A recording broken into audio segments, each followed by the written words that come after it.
নমস্কার বন্ধুরা, আজকে আপনাদের কিছু গাছ দেখাই যেগুলোতে অনেক ফুলও এসে গেছে। আর কিছু গল্পও আপনাদের সঙ্গে করি। দেখুন, এগুলো তো পুরো ফুলে ফুলে ভর্তি হয়ে আছে। এগুলো তো আপনারা আগেই দেখেছেন। আর কেতকী ফুল গাছও দেখেছেন তো, যে প্রচুর পরিমাণে ফুল এসছে, ভরে ভরে ফুল এসছে।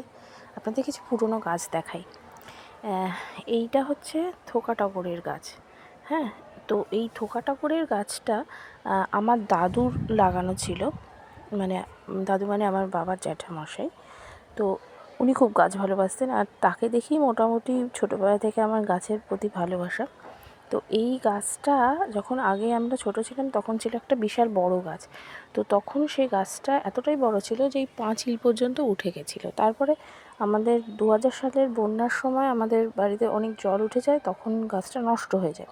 কিন্তু নষ্ট ওই বড় গাছটা ভেঙে গেলেও তার গোড়া থেকে এই ছোট গাছটা আবার উঠেছে।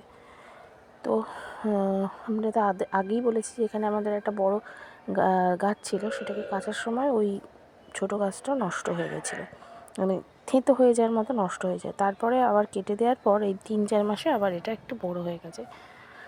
আর আরও দু একটা জিনিস আপনাদের দেখাই। সেটা হচ্ছে, এই দেখুন, এই যে এই গাছটা দেখতে পাচ্ছেন, এটা হলো বৃন্দাবনী ভাট কিংবা হাজারি বেলির গাছ। এটা আমি একটা লাগিয়েছিলাম ওই গাছ ফাছগুলো কেটে ফেলার পর। তারপরে কত গাছ হয়েছে, এখনও ফুল আসেনি কিন্তু কতগুলো গাছ হয়েছে দেখুন। আর আপনাদের তো পাহাড়ি ধুত্রের গাছও দেখিয়েছি, প্রচুর ফুল হয়েছিল। তো বড় ওই গাছ কাটার সময় ওই গাছটাও নষ্ট হয়ে যায়। তো আমি এপাশে আবার একটা গাছ লাগিয়েছিলাম, তো এটাও খুব সুন্দর বড় হয়ে গেছে অনেকটা। 3-4 মাসে যে এরকম বড় হয়ে যাবে আমি নিজেও ভাবিনি। 3 মাস, মোটামুটি 3 মাসে এত বড় হয়ে গেছে। আর কুঁড়িও এসছে প্রচুর। যখন ফুল ফুটবে অবশ্যই আপনাদের দেখাবো। আর একটা পুরনো গাছ দেখায়, সেটা হচ্ছে এই কামিনী ফুলের গাছটা।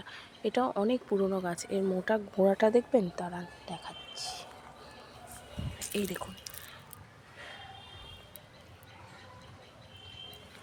এই গোড়াটা কতটা মোটা, তা দেখেই বুঝতে পারছেন যে গাছটা কতটা পুরনো। এটাও আমার দাদুর সময়কার গাছ।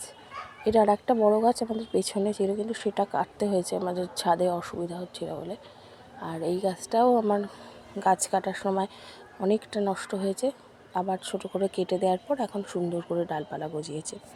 আর একটা হচ্ছে এই থোকা টগরের গাছটা। এই থোকা টগরের গাছটা আমাদের গাছ কাটার সময় কোনো অসুবিধা হয়নি, এটাই একমাত্র অক্ষত ছিল। এটা বহু পুরনো গাছ, দেখবেন এই গাছের গোড়াটা কতটা মোটা, দেখেছেন? এই গাছটা আমি ছোটো থেকেই দেখছি, এবং এই গাছের গোড়ায় না ছোট ছোট ফুটো টাইপের হয়ে গেছে, এপাশ ওপাশ দেখা যায়, কিন্তু গাছটাতে প্রত্যেকবার প্রচুর পরিমাণে ফুল ফোটে। এই গরমকাল পড়তে পড়তে দেখবে প্রচুর কুঁড়ি আসবে আর প্রচুর ফুল উঠবে। যখন ফুল ফুটবে অবশ্যই আপনাদের দেখাবো। এই গাছগুলোই আপনাদের আজকে দেখানোর ছিল। ভালো লাগলে ভিডিওটা লাইক করবেন, শেয়ার করবেন। আজ তবে একটুখানিই থাক, ফিরে আসবো আবার একটি নতুন ভিডিও নিয়ে। নমস্কার।